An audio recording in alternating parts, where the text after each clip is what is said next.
नमस्कार, मेरा नाम है मान सिंह और आप सब देख रहे हैं समाज एक नई सोच। सोशल मीडिया पे बहुत से चैनल हैं, बहुत से पत्रकार हैं, एंकर हैं, बहुत से वीडियो बन रहे हैं।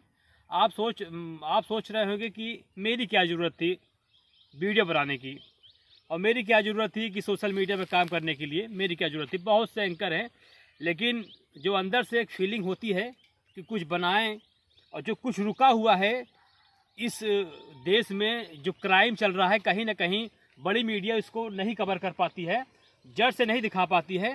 तो हम जैसे सोशल मीडिया वालों को ये काम है कि ज़रूर उस पर काम करें और वीडियो बनाएं।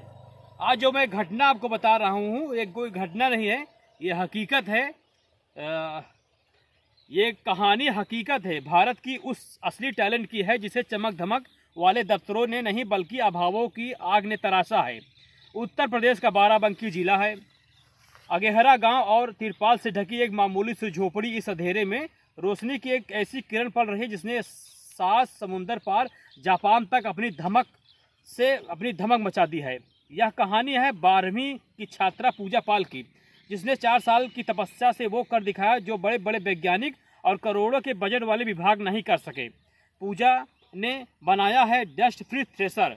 आज बहस इस बात पर है कि क्या हमारे देश में प्रतिभा को खेलने के लिए अंतर्राष्ट्रीय मंचों की मुहर का इंतजार करना पड़ता है? क्या हमारा सिस्टम सिर्फ सफलता का श्रेय लेने आता है या संघर्ष में साथ देता है?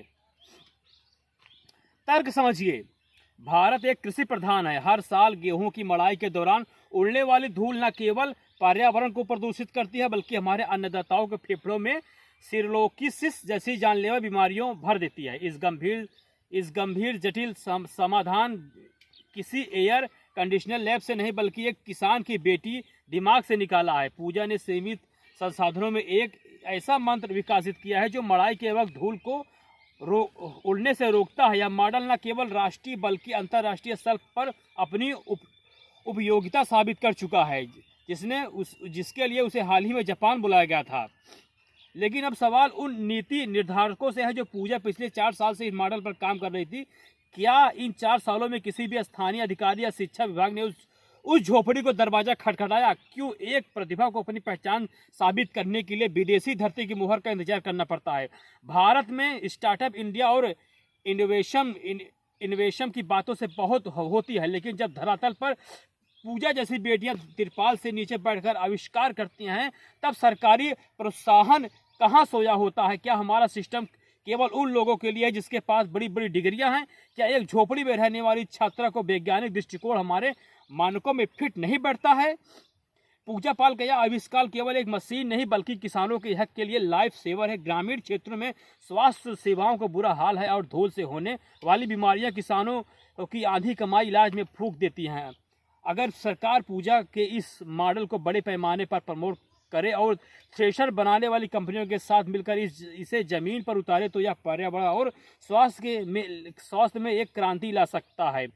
पर अफसोस, जापान से बुलावा आने के बाद बधाई देने वालों का तांता लग गया, लेकिन असली मदद यानी इस मॉडल का पेटेंट और बड़े पैमाने पर उत्पादन अभी तो लिपाता शाही के फाइलों में कहीं गुम ना हो जाए, यही सबसे बड़ा डर है।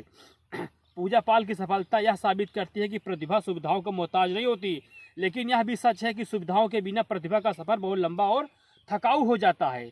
आज हम मांग करते हैं कि सरकार पूजा को न केवल सम्मानित करे बल्कि उससे इस डस्ट फ्री थ्रेशर के सरकारी सहयोग देकर किसान तक पहुंचाए, ताकि अगली बार किसी बेटी जापान जाने का इंतजार न करना पड़े बल्कि उसकी पहचान उसके अपने गाँव से ही शुरू हो। और आप क्या सोचते हैं? क्या हमारे गांव में ऐसी और भी पूजा छिपी हैं जिसे हम देख नहीं पा रहे हैं? कमेंट में अपनी राय जरूर दें। कैमरा मैन विपिन के साथ मैं हूं मान सिंह। धन्यवाद।